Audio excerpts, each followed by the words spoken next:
നിങ്ങൾ SSLC exam start ചെയ്തത് March 4-നാണ്. ഇന്ന് ഞാൻ വീഡിയോ ചെയ്യുന്ന ദിവസം 13-ാം തീയതിയാണ്. അപ്പോൾ നമ്മൾ എത്ര ദിവസമായി നമ്മൾ എക്സാം സ്റ്റാർട്ട് ചെയ്തിട്ട്? 5, 6, 7, 8, 9, 10, 11, 12, 19 ദിവസമായി നമ്മളെ SSLC എക്സാം സ്റ്റാർട്ട് ചെയ്തിട്ട്. ആകെ കഴിഞ്ഞ പരീക്ഷകളുടെ എണ്ണം നോക്കി കഴിഞ്ഞാൽ വെറും 3 പരീക്ഷ കഴിഞ്ഞിട്ടുള്ളൂ. നിങ്ങളുടെ ഫസ്റ്റ് നിങ്ങളുടെ ലാംഗ്വേജ് കഴിഞ്ഞു, പിന്നെ ഇംഗ്ലീഷ് കഴിഞ്ഞു, സെക്കൻഡ് ലാംഗ്വേജ് മാത്സ് 4 എക്സാം കഴിഞ്ഞു അല്ലേ? 4 എക്സാം കഴിഞ്ഞ് ശരിക്കും നോക്കുകയാണ് ഏകദേശം നിങ്ങളുടെ SSLC എക്സാമിൻ്റെ ഹാഫ് ടൈം ആയി നമുക്ക് വേണമെങ്കിൽ പറയാം. നമ്മളൊരു സിനിമ കാണുകയാണെങ്കിൽ ഫസ്റ്റ് ഹാഫ് സെക്കൻഡ് ഹാഫ് ഉണ്ട് അല്ലേ? അപ്പോൾ ഇതിൻ്റെ ഹാഫ് ടൈം എത്തിയിരിക്കാം.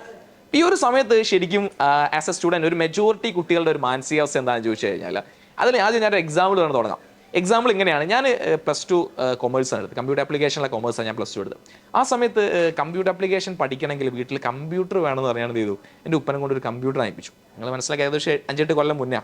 അന്ന് ഒരു കമ്പ്യൂട്ടർ ഒരു ആവറേജ് ഒരു കമ്പ്യൂട്ടർ വാങ്ങാൻ പറഞ്ഞാൽ ചില്ലറക്കാരില്ല. അന്ന് വലിയൊരു എമൗണ്ട് ഒക്കെ ഉണ്ട് കമ്പ്യൂട്ടറിന്. അപ്പോൾ അങ്ങനെ കമ്പ്യൂട്ടറൊക്കെ വാങ്ങി ഫസ്റ്റ് ഒരാഴ്ച എന്ന് പറഞ്ഞാൽ ഞാൻ ആ റൂമിൽ നിന്ന് പുറത്തിറങ്ങാറില്ല.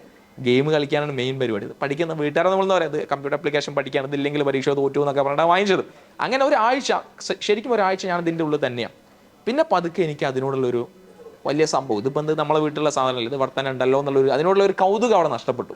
അപ്പോൾ മെജോറിറ്റി ഇപ്പോൾ നിങ്ങൾക്കും ആ ഒരു അവസ്ഥയിലേക്ക് നിങ്ങളുണ്ട്. കാരണം ആ ഒരു എക്സൈറ്റ്മെൻറ്റ് നിങ്ങളുടെ ഉള്ളിൽ നിന്ന് പോയി കഴിഞ്ഞിട്ടുണ്ട്.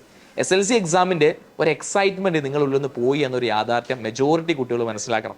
കാരണം 4 എക്സാം കഴിഞ്ഞു, ഇനി ഇത്രയൊക്കെ തന്നെ അല്ലേ ഉള്ളൂ എന്നൊരു മാനസികാവസ്ഥയിലായിരിക്കും നിങ്ങൾ ഇരിക്കുന്നുണ്ടാവുക. അപ്പോൾ നിലവിൽ ഇപ്പോൾ എന്താണ് നിങ്ങളുടെ അവസ്ഥ? നിങ്ങൾ താഴെ എന്തായാലും ഒന്ന് കമൻറ്റ് ചെയ്യണം. കാരണം 4 എക്സാം കഴിഞ്ഞിട്ടുണ്ട്.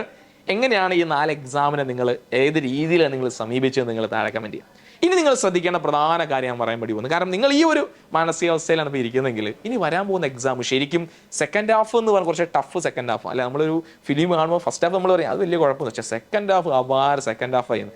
അതുപോലെ സെക്കൻഡ് ഹാഫിലേക്കാണ് ഇപ്പോൾ SSLC എക്സാം കടക്കാൻ വേണ്ടി പോകുന്നത്. കാരണം ഇനി വരാനിരിക്കുന്ന സബ്ജക്റ്റ് ഏതൊക്കെയാണ്? തൊട്ടടുത്ത് വരാനിരിക്കുന്ന ഫിസിക്സ് ആണ്. അത് കഴിഞ്ഞാൽ പിന്നെ കെമിസ്ട്രി, ബയോളജി, സോഷ്യൽ സയൻസ്. പ്രധാനപ്പെട്ട 4 കോർ സബ്ജക്റ്റുകളാണ് നിങ്ങളുടെ മുന്നിലേക്ക് വരാൻ വേണ്ടി പോകുന്നത് അല്ലേ? അപ്പോൾ എങ്ങനെയാണ് സാറേ ഈ വരാതിരിക്കുന്ന ഈ ദിവസത്തെ എങ്ങനെ നമുക്ക് ഈ പറഞ്ഞ മടിയൊന്നും ഇല്ലാതെ, അല്ലെങ്കിൽ ഇപ്പോൾ ഒരുപാട് പ്രതികൂല സാഹചര്യങ്ങൾ ഒരുപാടുണ്ട്. ഇപ്പോൾ ചില ആൾക്ക് നോമ്പ് സ്റ്റാർട്ട് ചെയ്ത സമയമാണ്, ഫാസ്റ്റിംഗ് ഒക്കെയാണ്. അപ്പോൾ അവിടെയൊക്കെ ചില പ്രതികൂല സാഹചര്യങ്ങൾ വരുന്നുണ്ട്. നമുക്ക് എങ്ങനെ ഇതിനെ പോസിറ്റീവാക്കി മാറ്റാം? ഒരൊറ്റ കാര്യം മാത്രം നിങ്ങൾ ചെയ്താൽ മതി. ഇനി ഏത് എക്സാമാണോ നെക്സ്റ്റ് വരാൻ പോകുന്നത് അതിലേക്ക് മാത്രം നിങ്ങൾ കോൺസെൻട്രേറ്റ് ചെയ്യാം. കാരണം അത് പഠിക്കാൻ ഇനഫ് ടൈം നമുക്കുണ്ട്. അതെങ്ങനെ മാക്സിമം യൂട്ടിലൈസ് ചെയ്യാമെന്നുള്ളത് കൃത്യമായി പഠിച്ച് നിങ്ങൾക്ക് വേണ്ട റെക്കോർഡ് വീഡിയോസ്, ലൈവ് വീഡിയോസ് ഒക്കെ നമ്മൾ തരുന്നുണ്ട്. അപ്പോൾ നിങ്ങൾ വേറെ ഒന്നും നിങ്ങളുടെ മനസ്സിലേക്ക് പോരുത്. അടുത്ത പരീക്ഷ ഏതാണോ അതിലേക്ക് മാത്രം ശ്രദ്ധ കൊടുക്കുക. ആ പരീക്ഷ കൃത്യമായ രീതിയിൽ എഴുതുക, സെറ്റ് ചെയ്യുക. അത് കഴിഞ്ഞാൽ നെക്സ്റ്റ് പരീക്ഷ അതിലേക്ക് മാത്രം നിങ്ങൾ ശ്രദ്ധ കൊടുത്തുകൊണ്ട് മാത്രം നിങ്ങൾ എന്ത് ചെയ്യുക, ഈ വരാനിരിക്കുന്ന സെക്കൻഡ് ഹാഫിനെ നിങ്ങൾ എന്ത് ചെയ്യണം. എങ്ങനെയാണ് നിങ്ങൾ ഫസ്റ്റ് ഹാഫിനെ തരണം ചെയ്ത് അതുപോലെ തന്നെ ഈ സെക്കൻഡ് ഹാഫിനെ നിങ്ങൾ തരണം ചെയ്യണം. ഒരു ടെൻഷനും വേണ്ട. കാരണം ടെൻഷൻ അടിച്ചുകൊണ്ട് നമുക്കൊന്നും നേടാനില്ല. നിങ്ങളെ ശ്രദ്ധ, നിങ്ങളെ കോൺസെൻട്രേഷനാണ് ഏറ്റവും ഇമ്പോർട്ടൻറ്റ്. അടുത്ത പരീക്ഷ ഏതാണോ അതിലേക്ക് മാത്രം ശ്രദ്ധ കൊടുക്കുക. നിങ്ങൾക്ക് വേണ്ട എല്ലാ കാര്യങ്ങളും ഞങ്ങളുടെ ചാനലുണ്ട്. നിങ്ങൾ എന്തായാലും എജുപോണിൻ്റെ ചാനൽ നിങ്ങളെല്ലാവരും സബ്സ്ക്രൈബ് ചെയ്തിട്ടുണ്ടാവുമല്ലോ. നിങ്ങളുടെ ഫ്രണ്ട്സിലേക്ക് ഒന്ന് ഷെയർ ചെയ്ത് കൊടുക്കുകയും വേണം. നിങ്ങൾക്കറിയാം കഴിഞ്ഞ എക്സാംസിൻ്റെ കാര്യമൊക്കെ നോക്കി കഴിഞ്ഞാൽ എക്സാമിന് ചോദിക്കുന്ന മെജോറിറ്റി കാര്യങ്ങളും റെക്കോർഡ് വീഡിയോസ് ആയിട്ടും ലൈവ് വീഡിയോസ് ആയിട്ട് നിങ്ങൾ തരുന്നുണ്ട്. അപ്പോൾ അത് കൃത്യം നിങ്ങൾ ഫോളോ ചെയ്യുക. നിങ്ങളുടെ SSLCയെ നിങ്ങളുടെ ഒരുപാട് മാസത്തെ കാത്തിരിപ്പാണ് അല്ലേ? നിങ്ങളെ +1 ജൂൺ മാസം 10ാം ക്ലാസ്സിൽ ജൂൺ മാസം എത്തിയ മുതൽ നിങ്ങൾ കേൾക്കാൻ തുടങ്ങുന്ന ഒരു എക്സൈറ്റ്മെൻ്റ് ആണ്. ആ എക്സൈറ്റ്മെൻറ്റ് നമ്മൾ അതിൻ്റെ പരിപൂർണ്ണ വിജയത്തിലേക്ക് നമ്മൾ എത്തിക്കുമെന്ന കാര്യത്തിൽ ഒരു സംശയമില്ല. നിങ്ങളൊക്കെ സാധിക്കും.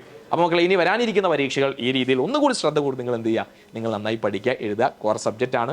ടെൻഷനൊന്നും വേണ്ട. നിങ്ങൾക്ക് വേണ്ട കാര്യങ്ങളൊക്കെ ഞങ്ങൾ തരും. നിങ്ങൾ ഞങ്ങളുടെ കൂടെ ഉണ്ടായിരിക്കാം. 2 കാര്യം, ഒന്ന് എങ്ങനെ ഉണ്ടായിരുന്നു ഇതുവരെ കഴിഞ്ഞ എക്സാംസ്, അതുപോലെ തന്നെ വരാൻ പോകുന്ന എക്സാംസ് നിങ്ങൾ ഏതെല്ലാം രീതിയിലാണ് പ്രിപ്പയർ ചെയ്യാൻ പോകുന്നതൊക്കെ താഴെ കമൻറ്റ് ചെയ്യുക. All the very best. കാണാം.